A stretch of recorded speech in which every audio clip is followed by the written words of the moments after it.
My stepdaughter ignored me at her wedding and replaced me with her biological father, but when it came time to pay, I was already gone, so she could see who her real father was. Being a stepfather was never something I planned. I wasn't one of those men who dreamed of a ready-made family, of taking on other people's children, of adopting responsibilities without the official title.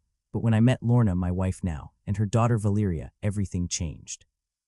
Valeria was 9 when I came into their lives.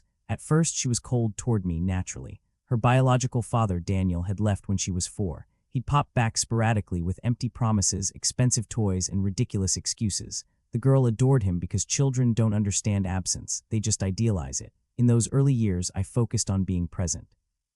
I drove her to school, attended her school plays, cooked for her, and sat through her science homework even when I barely understood it.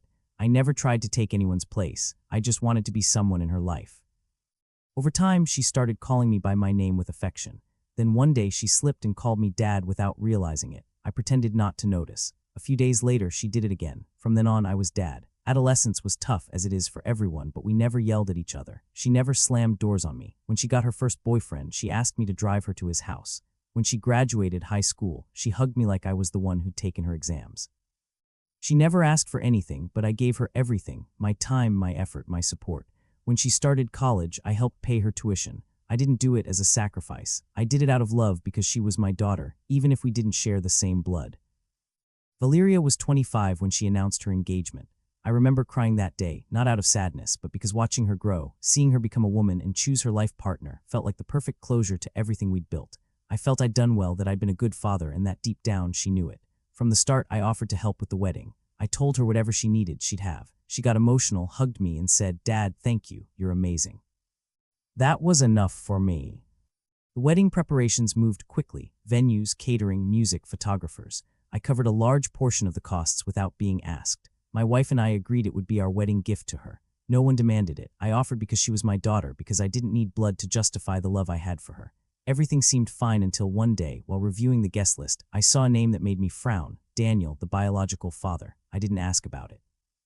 Maybe she invited him out of courtesy, to close old wounds. Fine, I thought, but something inside me started to stir. It was just one name, but it carried the weight of everything he hadn't done and everything I had. Days later, I saw a rehearsal for the wedding entrance in our backyard. Valeria was practicing with a friend. I approached, smiled, and said, "So, who's walking you down the aisle?" I waited for her answer calmly, even eagerly, but what she said froze me. "Oh, about that, I'm walking in with Dad." It took me a second to process. "Dad, Daniel." The word came out of her mouth so casually that I wanted to run.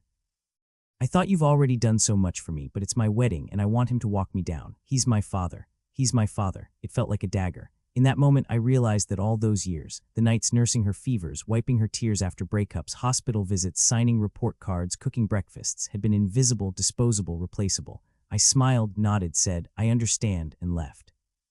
The wedding day arrived faster than I expected. I got up early, put on the suit I'd made specially, navy blue, silver tie, crisp white shirt, not to impress, but because it was an important day. It was important for her, and until that moment, it was still important for me. My wife, Lorna, was nervous, trying to hide it, but I know her too well. She didn't say much, but her eyes confirmed everything. She was hurt too, not for herself, but for me. She knew what this meant to me.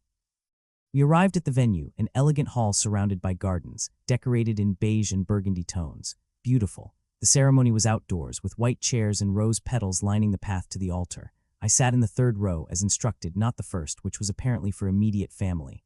Daniel arrived soon after, in a white shirt and blazer, no tie, looking like he'd come straight from a bar. He strutted around like the star of the show, greeting people.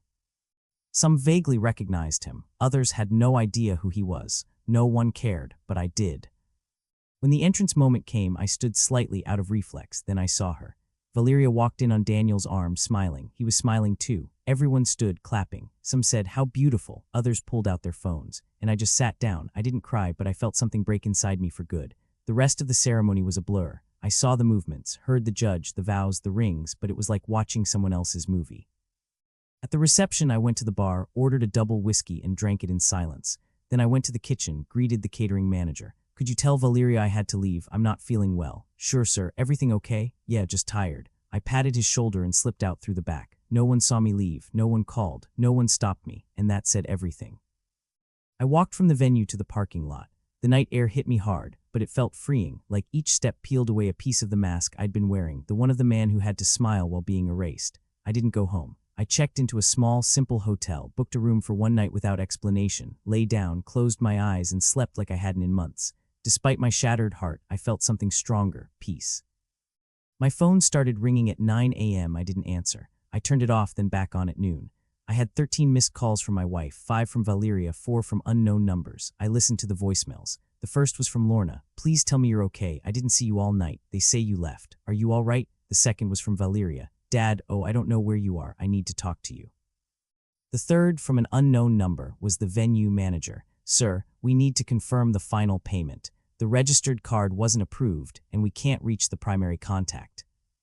That's when I knew the chaos had begun. I'd covered 80% of the wedding costs, the venue, catering, decorations, musicians, all in my name. But the final payment due that night wasn't made. Why? Because the contract was in my hands, and since I signed it, I knew I could walk away before authorizing the last deposit. The terms and conditions had a clause. Final payment will be made at the event's conclusion by the original signee unless otherwise specified in writing. There was no specification. There was no replacement, and since I was gone, the payment wasn't made. That afternoon, I returned home. Lorna was waiting in the living room, her eyes red, her expression torn between anger and devastation. She didn't speak at first, just looked at me. Then she said, "Why did you leave like that?" I sat across from her, not with anger, just truth. Because they erased me, because they replaced me, because I realized as she walked down the aisle that I'm nothing more than a useful man when there are bills to pay. Don't say that. Where did they seat me? I interrupted. Where was I mentioned in the ceremony? Who cared when I got up and left? She had no answer. We didn't talk more that night, but the next day Valeria called. I answered. Dad, don't call me that, I said calmly. You already have a dad, the one who walked you down the aisle. Stick with him. She cried, apologized, said she'd been swept up in the excitement, the pressure to have a complete picture, that she thought I'd understand, that she never imagined it would hurt me so much. You know what hurts, I said. Not that you chose him, but that you used me. You took the most sacred thing I had with you, unconditional giving. I never asked you to call me dad. You did. And now when it mattered most, you swapped me out like I was just another guest. It wasn't like that. It was, and it's not about money. It's about respect. If I'd just been a stepfather, just a helper, I wouldn't have done everything I did. But I did it because I loved you like a daughter, and you made it clear that wasn't enough. There was a long silence. Do you hate me? She asked. No, but I learned that not all sacrifices are worth it, and some loves only exist while you're holding them up. When you stop giving, they vanish. I hung up. Months passed. Valeria reached out several times, never with demands, just words that couldn't mend what was broken. I moved forward, kept being me, kept building elsewhere with other people from a different emotional place. I didn't become cold, just wiser. I learned that being a father isn't about titles, blood, or public gestures. It's a daily commitment that deserves reciprocity, and if there isn't any, it's okay to walk away. It's okay to close the door. It's okay to say, this is where my love ends, because love, when unreturned, can also be dignified with silence.